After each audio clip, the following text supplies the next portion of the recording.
Even though at this point, this is only Nissan shutting car factories down in Japan, eventually most major automakers from Japan, including Toyota, Suzuki, Nissan, Subaru, Mazda, Mitsubishi, they'll shut most of their factories down in the country as well. Nissan is shutting 7 of its 17 major car factories around the world. That's like, what, 40% of its car factories are being shut down. Is this the beginning of the end? Well, it could be, but here are the details, and here's what I think will play out. And also, guys, here's a word of warning about believing the media, which appear to be just continually lying about things. I'm going to point out one particular, probably the largest source of car journalism media here in Australia, how they continue to kind of confuse people. Because why? Well, because profit. Dollars, dollars, dollars. Hello, my friends. Welcome to the channel. It's great to have you with us. Guys, I'll be at the Melbourne International EV Auto Show, which is on the 27th, 28th, and 29th of June in Melbourne. I'll put a link in the description below to 20% discount on tickets. I'd love to see you there. It doesn't matter where you're from. Come in, have a holiday, take a trip to Melbourne. So Car Expert, I believe probably has the most views of any automotive publication in Australia. They put out an article, several articles, in fact, over the past 6 months saying the media is exaggerating on Nissan. And people obviously said I was making this stuff up when I mentioned Nissan was going to be in major problems, probably going to go bankrupt. I said this about 3 years ago. They said, this is all bullshit. Don't believe it. They're on the comeback trail. Trust us. It's all okay. Go and click here. Click here. Literally, this is what they do. Click here to buy a Nissan. Well, they don't mention this, but we'll make some money out of that transaction if you click, and then you'll buy a Nissan. And you know what? If Nissan go bankrupt, we don't care because we've just told you to buy one. And really, the focus is on money, making money. I'll tell you anything that will make them money. Now, unfortunately, it's true. Now, why on earth would you do this? It's unconscionable conduct to tell people that they should go buy a car when the parent company has a very high probability of becoming bankrupt.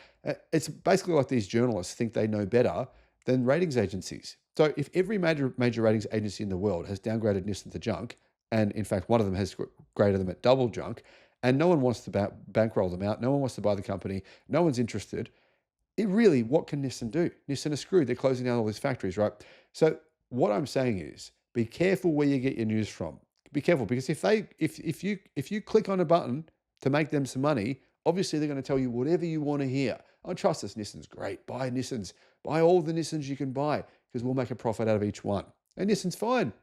So they've subsequently published a post which, appears to be very, very contradictory to their previous posts. And I believe it's even by the same author.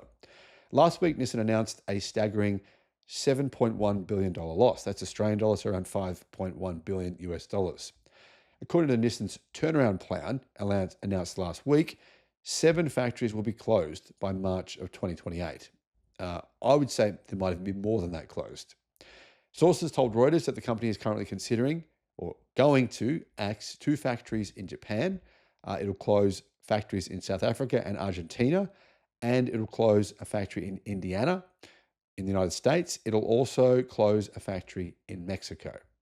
Nissan has a lot of stuff going on around the world. They don't really have, technically they have 17 factories building cars, but they have other factories doing other stuff as well. So what's going to happen with those ones, no one really knows. I won't get into the details there because you'll be bored out of your brains. The 2 factories currently that are going to be closed in Japan are called the Opama factory and the Shutdown factory. Opama has a capacity of 240,000 cars per year, and it employs about 4,000 people directly. Indirectly, experts would say, 1 direct automotive job supports 10 indirect jobs. So that ends up being 4,000 people. Really, it's more like 40,000 people. That car factory makes the Nissan Note and the Nissan Leaf. Shutdown is a joint venture commercial vehicle plant of which Nissan owns 50%. With an annual production capacity of 150,000 vehicles, it employs 1,200 people and produces the NV200 Vanette, the Caravan, and the AD Wagon. None of those cars are sold in Australia. Should these 2 factories close, which it appears as they will be, the company will have a remainder of 3 factories in Japan. Toshigi, and 2 in Kyushu. If it does close factories in Japan, which it looks like it will, it'll be the first time since 2001 when the company closed a factory in Murayama under the direction of Carlos Ghosn. So, according to the news, Nissan has said it will close its factory in Argentina where it produces a pickup truck, right? And it's going to make those pickup trucks in Mexico at a factory it already has instead. Now, I should mention that that ute is made in Thailand for Australia and for people in Thailand, but sales of Nissan's pickup trucks are declining because, to be honest, they're just not that good, not that competitive with their rivals anymore.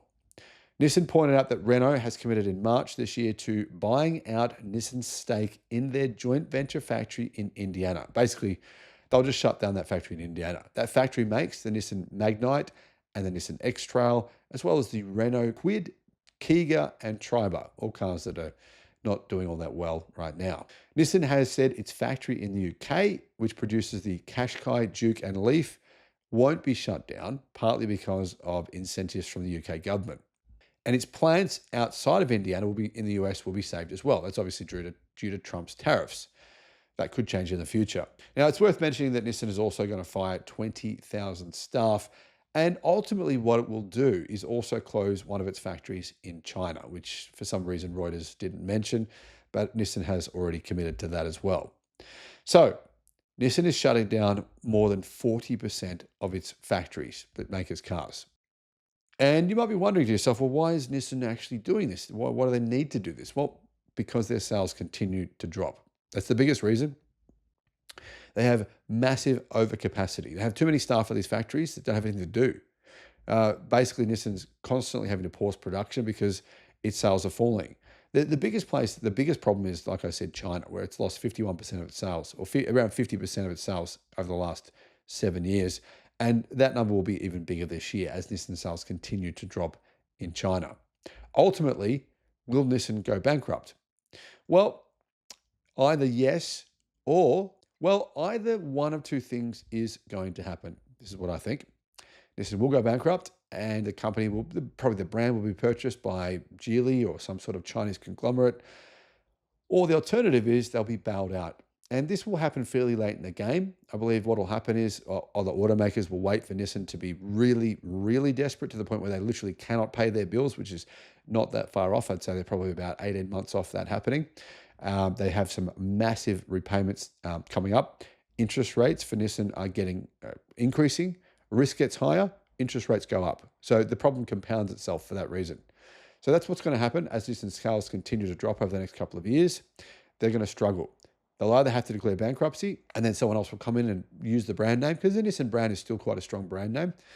Or the alternative is they'll be bailed out by another automaker, but that won't happen for quite a while. Nissan will have to really be dragged through the coals until another automaker says, all right, your value is 20 cents on the dollar, we'll give you that. And that's what could actually end up happening. Guys, what are your thoughts? Let me know what you think in the comments. But before you do that, let me know if you think as well, do you think it's risky to buy a Nissan right now? Let me know.